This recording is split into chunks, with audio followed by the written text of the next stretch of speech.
తెలివి ఎవరి సొమ్ము? సైన్స్ రంగంలో స్త్రీల గురించి కొన్ని ఆలోచనలు.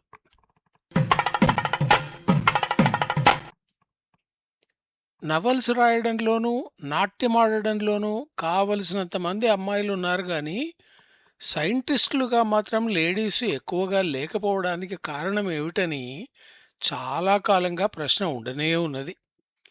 ఈ పద్ధతి ఇవాళ కొత్త గాదు. 'లేచింది మహిళా లోకం' అన్న పాట పుట్టకముందు నుంచి ఇలాగే ఉంది. పురుషాహంకారం అంతగా లేదనుకుంటున్న సమాజాలలోనూ ఇలాగే ఉంది. ఉండగా ఉండగా ఆ మధ్యన ఒకానొక శుభోదయాన లారెన్స్ సమ్మర్స్ అనే ఒకానొక పరిశోధకుడు పేరుకు తగినట్టుగానే వాతావరణం ఎంచుకుని ఎండలాగే మండించే సిద్ధాంతాన్ని ఒకదాన్ని ప్రపంచం ముందు పెట్టాడు. అతనేదో లాకాయి లూకాయి అయితే ఎవరూ పట్టించుకునేవారు కాదేమో. తెలివికి రాజధాని లాంటి హార్వర్డ్ విశ్వవిద్యాలయం అధిపతి అతను.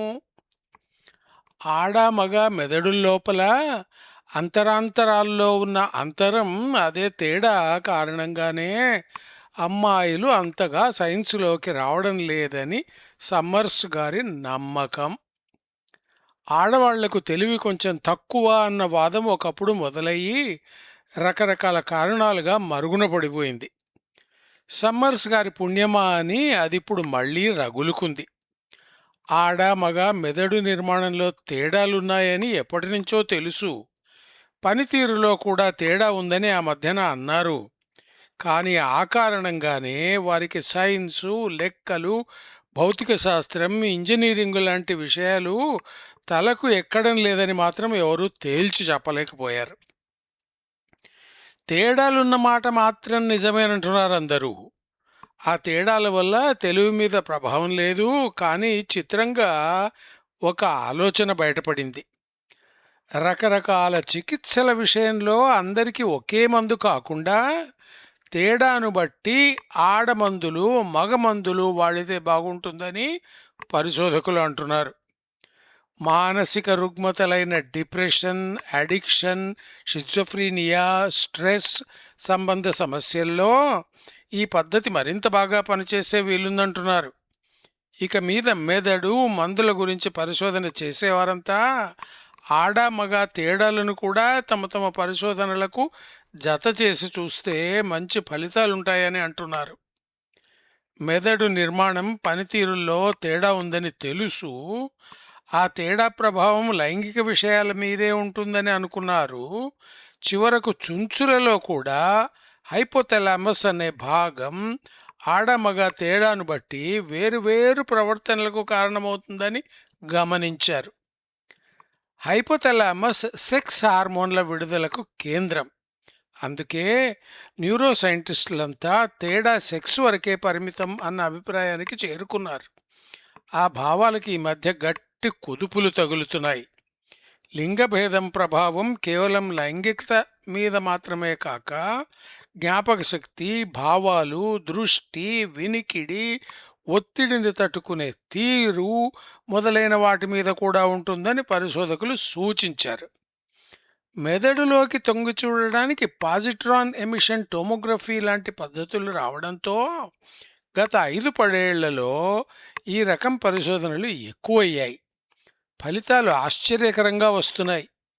నిక్షేపంగా బతికే ఆలోచిస్తున్న వారి మెదళ్ల మీద కూడా పరీక్షలు చేయగల అవకాశం ఉండడం గమనించదగిన సంగతి. మెదడు నిర్మాణంలో స్త్రీ పురుషుల మధ్య తేడాలు చాలా భాగాల్లో ఉన్నట్టు గమనించారు. పై స్థాయికి కేంద్రమైన ఫ్రంటల్ కార్టెక్స్ ఇందులో ఒకటి. నుదురు ఎంత విశాలంగా ఉంటే తెలివి అంత ఎక్కువగా ఉంటుందని అనుభవం మీద మన వాళ్ళు చెప్పడం తెలిసిందే. నుదురులో ఉండే ఈ ఫ్రంటల్ కార్టెక్స్ తెలివికి కేంద్రం అన్నమాట పరిశోధకులు అంగీకరించిందే. అయితే పోల్చి చూస్తే ఈ భాగం మగవారి కన్నా ఆడవారిలో ఎక్కువగా ఉంటుందని మాత్రం ఈ మధ్యన అర్థమైంది. భావాలను అదుపు చేసే లింబిక్ కార్టెక్స్ కూడా స్త్రీలలోనే ఎక్కువగా ఉందంటున్నారు. తేడాలో పెద్దది చిన్నది అంటే దేనికంటే అన్న ప్రశ్న పుడుతుంది. మొత్తం మెదడుతో పోలిస్తే అందులో ఒక భాగం ఎంత ఉందన్న నిష్పత్తి ప్రకారం ఈ కొలతలను తీస్తారు. భాషను అర్థం చేసుకోవడం, మొత్తం మీద అవగాహన లాంటి లక్షణాలకు కేంద్రమైన భాగాలలో చివరకు కణాల స్థాయిలో కూడా తేడా ఉందని తెలిసింది. కడుపులో శిశువు ఆడ మగ తేడా ఊపిరి కన్నా ముందే మొదలవుతుందని పరిశోధనలు సూచిస్తున్నాయి. సమ్మర్స్ గారి వాదం సంగతి తరువాత తేలుతుంది, కానీ మొత్తానికి మెదడు స్థాయిలో ఆడ మగ మధ్య తేడా ఉందని తేలిపోయింది. అన్నట్టు రాజకీయాలలో రాణించే రాణులు తక్కువ, ఉన్నవాళ్లలో చాలామంది ఇల్లుగల ఆయన తరఫున వచ్చినవారు. ఈ సంగతి ఆలోచించాలి.